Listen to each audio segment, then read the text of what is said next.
Good morning students. आज हम next article करेंगे यूनिट 1 का क्लासिकल मैकेनिक्स का centre of mass of a system of particles. Centre of मास शायद आप लोगों ने पहले भी सुना हुआ है। क्या होता है सेंटर ऑफ मास?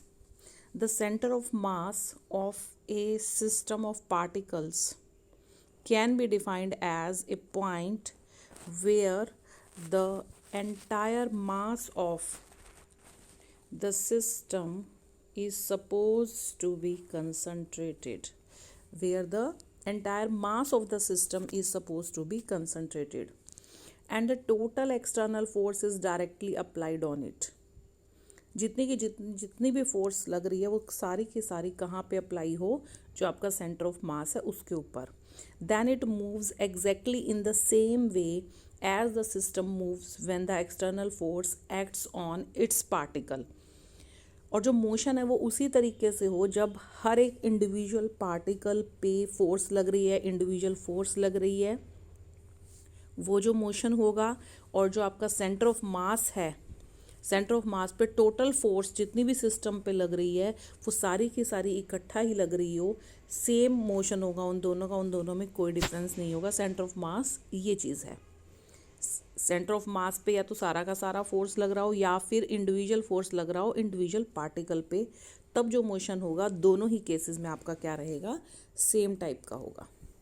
अब हमने इसके लिए कंसिडर किया है n पार्टिकल सिस्टम है उसी तरीके से, and ri is the position vector of the ith particle and mi is its mass. जो ith पार्टिकल है उसका मास mi है और पोजीशन वेक्टर है ri, and pi is its linear momentum at time t। P क्या है? Linear momentum है ith particle का। तो जो इक्वेशन ऑफ मोशन है that can be expressed as, उसको किस तरीके से एक्सप्रेस कर सकते हैं? उसको हम ऐसे एक्सप्रेस कर सकते हैं। ये जो summation P I vector P I dot is equal to d2/dt² summation varying from I is equal to 1 to n MIRI is equal to f of E।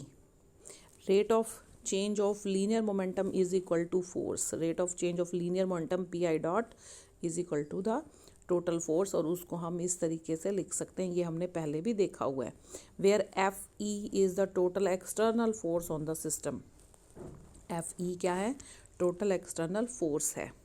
तो ये जो हमने लिखा है इसको हमने कैपिटल M से यहाँ मल्टीप्लाई कर दिया, इस इक्वेशन को कैपिटल M से हमने डिवाइड कर दिया। ये जो लिखा हुआ था इसको हमने कैपिटल M से मल्टीप्लाई कर दिया, कैपिटल M से डिवाइड कर दिया। Then also it is equal to f of E, where capital M is the mass of the particles, total mass of the particles. mi क्या था? mi was the mass of the ith particle, और capital M क्या है? Mass of the system of particles. तो यहाँ से हम capital M को हमने यहाँ पे ये बाहर निकाल लिया है, और d2/dt² summation I varying from I is equal to 1 to n MIRI upon M, this is equal to f of E। तो ये जो चीज़ है ये इसको हमने लिख दिया R, इसको हमने क्या लिख दिया? R, और this is f of E। तो R is equal to summation I is equal to 1 to n MIRI upon capital M। इसको हमने कह दिया, डिफाइन किया कैपिटल R से। ये इसको हमने डिफाइन किया कैपिटल R से। इसका समीशन अगर हम अलग अलग से लिखना चाहें तो ये लिख सकते हैं समीशन ओवर I न्यूमिनेटर में MIRI अपॉन डिनोमिनेटर में भी अलग से इसने समीशन की फॉर्म में दिखा दिया summation over I MI। M summation over I MI का मतलब क्या है? Again it is equal to capital M। ठीक है। तो जो motion of a system of n particles can be expressed as that of a single particle having mass equal to the total mass of the system of particles located at a point having position vector capital R.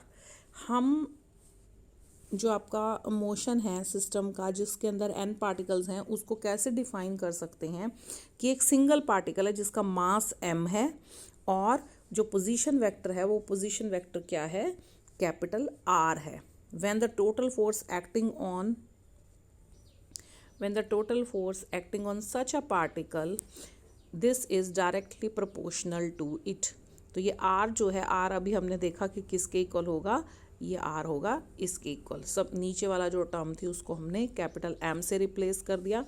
अब capital M को हम left side पे ले गए, ये क्या आ गया, M into R, this is equal to this much, summation over I M I R I के इक्वल हो गया। तो जो वेक्टर R है, vector R is such that it is an average of, vector R is such that it is an average of Ri weighted with the respected masses। Ri, R मतलब capital R जो है that is equal to summation over I, Ri के बराबर है, दोनों तरफ summation over I Mi, तो M के इक्वल ही हो गया। तो जो R है, R किसके इक्वल है, समीशन ओवर I Ri के इक्वल है। तो it means the vector R is such that it is an average of Ri weighted with the respected masses. जो इक्वेशन 1 थी उसको हमने डिफ्रेंशिएट किया विद रिस्पेक्ट टू टाइम, तो हमारे पास क्या आ गया, m dr/dt and summation over I mi dri upon dt। ये जो dr अपॉन dt है इसको हमने कैपिटल V से डिनोट किया है mv, और जो dri है उसको हमने कहा vri। तो differentiate equation 2 with respect to time, दोबारा से इसको हमने डिफरेंशिएट किया विद रिस्पेक्ट टू टाइम, तो हमारे पास क्या आ गया, दोबारा से कर लीजिए, dv अपॉन dt आएगा, dv अपॉन dt, और यहाँ पे d/dt ऑफ vi, तो vi का किया तो हमारे पास ये क्या आ गया, ai, और यहाँ पे dv अपॉन d का किया तो ये क्या आ गया, a is the acceleration of the total system of particles, और यहाँ पे जो ai है, ai is the acceleration of the ith particle. समझ रहे हैं बात?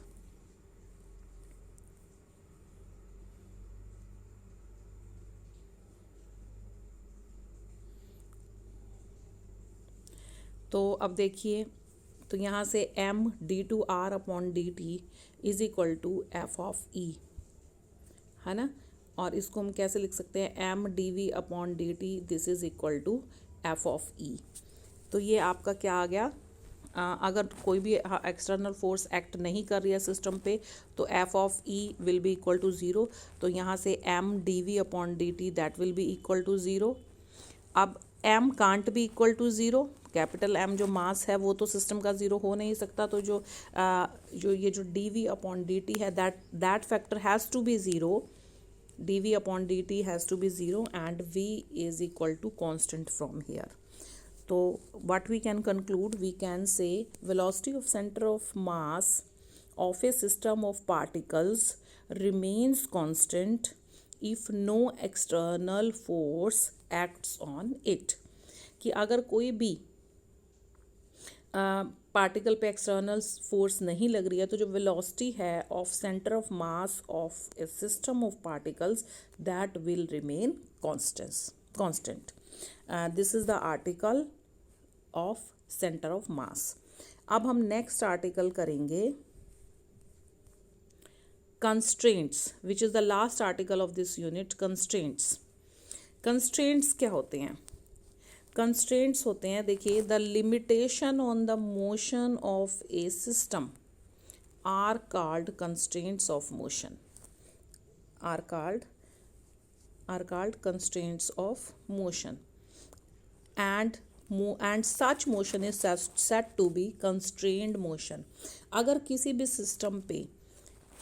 सिस्टम पे हम कोई लिमिटेशन लगा दें कि ये चीज़ नहीं हो सकती, बाकी सब ठीक है, तो वो जो मोशन होगा वो कंस्ट्रेंड मोशन होगा, उसके ऊपर कंडीशंस लगी हुई हैं, उसकी लिमिटेशंस हैं कि वो इस टाइप का मोशन नहीं कर सकता, सिर्फ ये कर सकता है, तो उसको हम बोलते हैं कंस्ट्रेंट्स।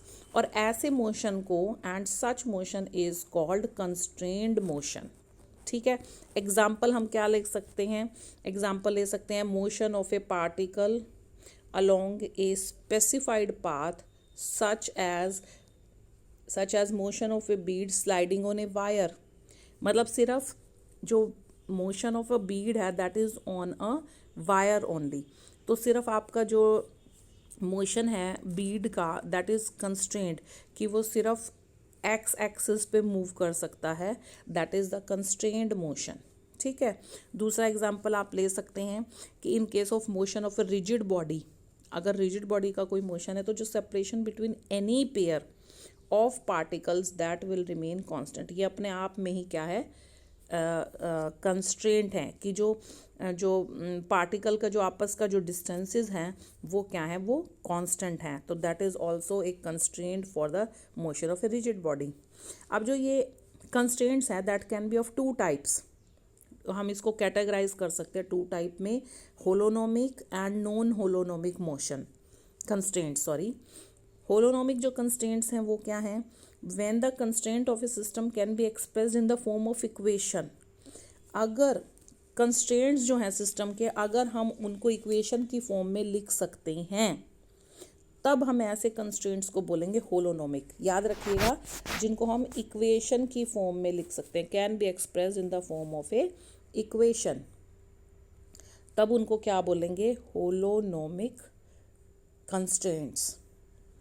तो एग्जाम्पल देखिए होलोनोमिक का, जिनको इक्वेशन की फॉर्म में लिखा जा सकता है। होलोनोमिक कंस्ट्रेंट्स में हम देखिए कंसिडर करेंगे, we will consider a bead sliding on a wire, wire is straight, ठीक है, straight and the lies in X Y plane, X Y plane में लाई कर रही है, तो जो इक्वेशन बनेगी that will be Y is equal to A X plus B. ठीक है, ए एक्स प्लस बी है, तो जो कोऑर्डिनेट्स हैं X Y Z of the bead must satisfy the equation of straight line in X Y plane, X Y plane में हो रहा है ना मोशन, तो दैट विल बी कंसिडर्ड। तो जो motion thus has there are two constraints, कौन कौन से होंगे, y is equal to A X plus B, और दूसरा कंस्ट्रेंट क्या होगा कि Z should be equal to zero. तो ये जो मोशन है इसको हम इस फॉर्म में लिख सकते हैं, इक्वेशंस की फॉर्म में हम लिख सकते हैं, इसलिए हम ये जो मोशन है ये क्या होंगे, कंस्ट्रेंट मोशंस होंगे, इनको होलोनोमिक कंस्ट्रेंट्स बोलेंगे। रिजिड बॉडी का जैसे आपका केस है are I minus R J, ith particle और जेथ पार्टिकल, स्क्वायर माइनस में सी आई जे का square, that is equal to zero. It means जिसको हम इक्वल रिलेशंस के अंदर लिख सकते हैं, जिसको हम क्या कर सकते हैं, इक्वालिटी, जहाँ पे आपका इक्वल टू का साइन आ गया जो कि इक्वेशन की फॉर्म में लिखा जा सकता है, वो होंगे होलोनोमिक कंस्ट्रेंट्स। जैसे आपका सिंपल पेंडुलम का केस है, उसको हम कंडीशन ऑफ कंस्ट्रेंट्स होगी, वो क्या होगी, आर का स्क्वायर माइनस ए का square is equal to L square, where L is the length of the pendulum. तो उसको हम ये फिर से आपका क्या है, इक्वेशन की फॉर्म में हम इसको लिख पा रहे हैं, तो ये आपके होलोनोमिक कंस्ट्रेंट्स हैं।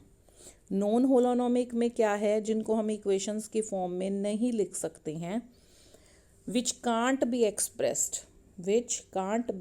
इन the form of A equation, जिनको हम इक्वेशन की फॉर्म में नहीं लिख सकते।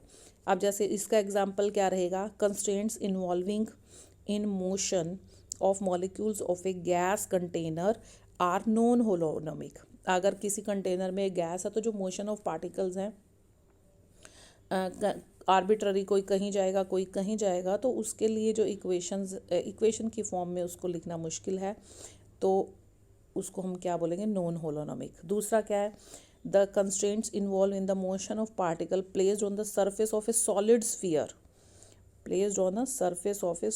Sphere are non holonomic. अब उसके लिए जो कंडीशन बनेगी ना, उसके लिए कंडीशन ये बनेगी, स्फीयर के ऊपर आपका कोई पार्टिकल है वो मूव कर रहा है, तो R square minus A square greater than और equal to zero. Means equality का साइन नहीं आया है, इक्वेशन क्या है, this portion should be greater than और इक्वल टू ज़ीरो। ठीक है, तो ये आपका क्या है, इक्वालिटी का साइन ना कि ग्रेटर देन इक्वल टू का साइन है, इसलिए ये आपकी इक्वेशन क्या बनेगी, नॉन होलोनोमिक इन नेचर। जो आपके कंस्ट्रेंट्स हैं उनको हम और भी तरीके से क्लासीफाई कर सकते हैं। और क्या तरीके हैं उनको क्लासीफाई करने के? फर्स्ट कैटेगरी बोलते हैं रियोनोमस कंस्ट्रेंट्स। रियोनोमस कंस्ट्रेंट्स क्या होते हैं? The constraints which are dependent on time explicitly. ऐसे कंस्ट्रेंट्स जो कि टाइम के ऊपर डिपेंड करेंगे एक्सप्लिसिटली। एक्सप्लिसिटली मतलब डायरेक्टली, क्लियरली, तो उनको बोलेंगे रियोनोमस कंस्ट्रेंट्स। एग्जाम्पल क्या ले सकते हैं हम? A small Beed sliding on a rigid wire moves in a particular manner. एक पर्टिकुलर मैनर पे अगर हम वो मूव कर रहा है तब हम उसको बोलेंगे रियोनोमस कंस्ट्रेंट्स। पर्टिकुलर फैशन में मूव कर रहा है, पर्टिकुलर तरीके से मूव कर रहा है, तो वो टाइम डिपेंडेंट भी होगा कि इस टाइम पे ये यहाँ पे होगा, ठीक है ना। तो डायरेक्टली वो या डायरेक्टली आपका उस पर क्लियरली डिपेंड करेगा टाइम फैक्टर के ऊपर। नेक्स्ट क्या है आपका? नेक्स्ट है स्क्लेरोनोमस कंस्ट्रेंट्स। स्क्लेरोनोमस कंस्ट्रेंट्स कौन से होते हैं? When the equation of the constraints is independent of time, is independent of time is called scleronomous constraints. When the equation of the constraints is independent of time, depend ना करे time के ऊपर, तो उसको बोलेंगे scleronomous constraints। जैसे for example क्या ले सकते हैं? Small Beed sliding on a rigid wire fixed in A space. Sliding on a rigid wire fixed in a space. तो अब वो फिक्स्ड है स्पेस में, तो that is independent of time, ठीक है ना। जो आपका वायर है, a small Beed sliding on the wire, rigid wire which is fixed in speed, तो वो अगर फिक्स है तो वो डिपेंड नहीं करेगा टाइम के ऊपर, ठीक है। तो ये सारा था क्लासिफिकेशन कंस्ट्रेंट्स की, और जिसमें आपने देखा कि कंस्ट्रेंट्स को किस किस टाइप से हम कैटेगराइज कर सकते हैं। दो भी हाफ पे कर सकते हैं। एक तो वो टाइम के ऊपर डिपेंड कर रहा है, नहीं कर रहा है, तो उस हिसाब से उनको रियोनोमस और स्क्लेरोनोमस कंस्ट्रेंट्स बोल सकते हैं। जैसे हम इसका कोई ऐसा एग्जांपल भी ले सकते हैं, जैसे सपोज कोई भी फंक्शन y है, y is equal to X square into T. तो जो ये y है that is directly depending on the factor t, ठीक है। तो ये तो हो गया आपका रियोनोमस कंस्ट्रेंट्स, ठीक है। दूसरा हम कैसे कह सकते हैं? स्क्लेरोनोमस के लिए हम क्या एग्जांपल ले सकते हैं? Y square is equal to X, where X is a function of T, ठीक है। तो ये डायरेक्टली नहीं, ये इनडायरेक्टली डिपेंड कर तो रहा है टाइम पे, बट इनडायरेक्टली डिपेंड कर रहा है, ठीक है ना। एक्सप्लिसिटली डिपेंड नहीं कर रहा है, इम्प्लिसिटली डिपेंड कर रहा है। That's why this is the scleronomous constraints. तो आई होप कि आप लोगों को समझ आ गया होगा। और होलोनोमस वो होते हैं जिनको हम इक्वेशन की फॉर्म में लिख सकते हैं। नॉन होमस वो होते हैं, होलोनोमस सॉरी, जिनको हम इक्वेशन की फॉर्म में नहीं लिख सकते हैं। तो इसके साथ ही आपका जो यूनिट 1 है आपका क्लासिकल मैकेनिक्स का, वो कंप्लीट हो गया।